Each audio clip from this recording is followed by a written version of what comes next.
School ബസിന്റെ emergency ഡോറിലൂടെ ഒരു 2ാം class വിദ്യാർത്ഥി റോഡിൽ വീണ് പരിക്കേറ്റ ഒരു സംഭവം പത്രങ്ങളിൽ വാർത്തയായി വന്നത് നിങ്ങൾ വായിച്ചിരിക്കും. ഇത്തരം അനിഷ്ട സംഭവങ്ങൾ ഒഴിവാക്കുന്നതിനായിട്ട് ചില മുൻകരുതലുകൾ ഓരോ യാത്രയ്ക്ക് മുൻപും നമ്മൾ എടുക്കേണ്ടതുണ്ട്.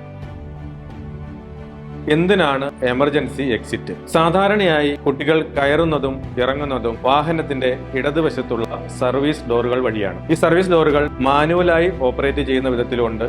അതുപോലെ തന്നെ ഡ്രൈവർക്ക് കൺട്രോൾ ചെയ്യാവുന്ന തരത്തിലുള്ള പവർ ഓപ്പറേറ്റഡ് ആയിട്ടുള്ളതുകൊണ്ട്. എന്നാൽ ചില അടിയന്തര ഘട്ടങ്ങളിൽ എമർജൻസി ഇവാക്യുവേഷൻ ആവശ്യപ്പെടുന്ന സന്ദർഭങ്ങളിൽ ആളുകളെ എത്രയും പെട്ടെന്ന് പുറത്തെത്തിക്കുന്നതിനായിട്ടാണ് എമർജൻസി എക്സിറ്റുകൾ നമ്മൾ ഉപയോഗിക്കുന്നത്. എമർജൻസി എക്സിറ്റ് എന്നാൽ emergency window, emergency door, roof hatch ഇവയെല്ലാം ചേർന്ന ഒരു സമൂഹമാണ്. വാഹനത്തിന്റെ തകരാറ് കൊണ്ടോ ഇലക്ട്രിക്കൽ ഷോർട്ട് സർക്യൂട്ട് കൊണ്ടോ ഒക്കെ വാഹനത്തിനകത്ത് തീയോ പുകയോ ഒക്കെ ഉണ്ടാകുന്ന ഒരു സന്ദർഭത്തിൽ, അല്ലെങ്കിൽ ഒരു മേജർ ആക്സിഡന്റ് ഉണ്ടാകുന്ന ഒരവസരത്തിൽ, അല്ലെങ്കിൽ വാഹനം ഒരു വെള്ളക്കെട്ടിൽ അകപ്പെട്ടു പോകുന്ന ഒരു സന്ദർഭത്തിൽ, ഇല്ലെങ്കിൽ റെയിൽവേ ട്രാക്കിൽ കുടുങ്ങി പോകുന്ന ഒരു അവസരത്തിലൊക്കെ ആളുകളെ എത്രയും പെട്ടെന്ന് ഒട്ടും സമയം കളയാതെ പുറത്തെത്തിക്കുന്നതിന് എമർജൻസി എക്സിറ്റിന്റെ സേവനം നമ്മൾ ഉപയോഗപ്പെടുത്തുന്നുണ്ട്. എമർജൻസി വിൻഡോ പൊട്ടിച്ച് ആളുകളെ എത്രയും പെട്ടെന്ന് പുറത്തെത്തിക്കാൻ നമുക്ക് കഴിയും. എമർജൻസി വിൻഡോ പൊട്ടിക്കുന്നതിനുള്ള ഹാമർ വാഹനത്തിൽ തന്നെ സജ്ജമാക്കിയിട്ടുണ്ടാകും. അതുപോലെ തന്നെ വാഹനത്തിന്റെ ഏറ്റവും പിന്നിലായി വലതുവശത്ത് ഘടിപ്പിച്ചിരിക്കുന്ന എമർജൻസി ഡോർ വഴിയും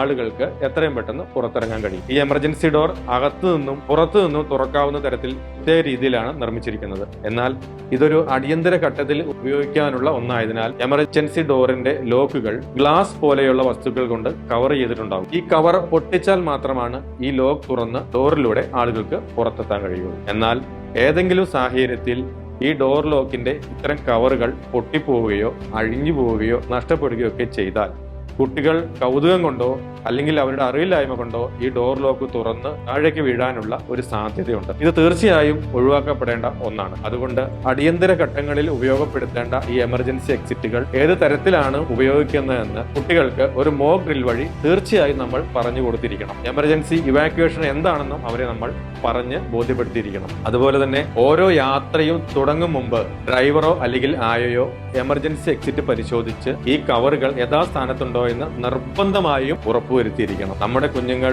സീറ്റിലിരിക്കുമ്പോൾ എമർജൻസി ഡോറിനടുത്തുള്ള സീറ്റിൽ കഴിവതും മുതിർന്ന കുഞ്ഞുങ്ങളെ ഇരുത്താനായി നമ്മൾ ശ്രദ്ധിക്കേണ്ടതുണ്ട്. നമ്മുടെ കുഞ്ഞുങ്ങളുടെ ഓരോ യാത്രയും വളരെ കരുതലോടെ ആവട്ടെ. നമ്മുടെ കുഞ്ഞുങ്ങൾ സുരക്ഷിതരാവട്ടെ.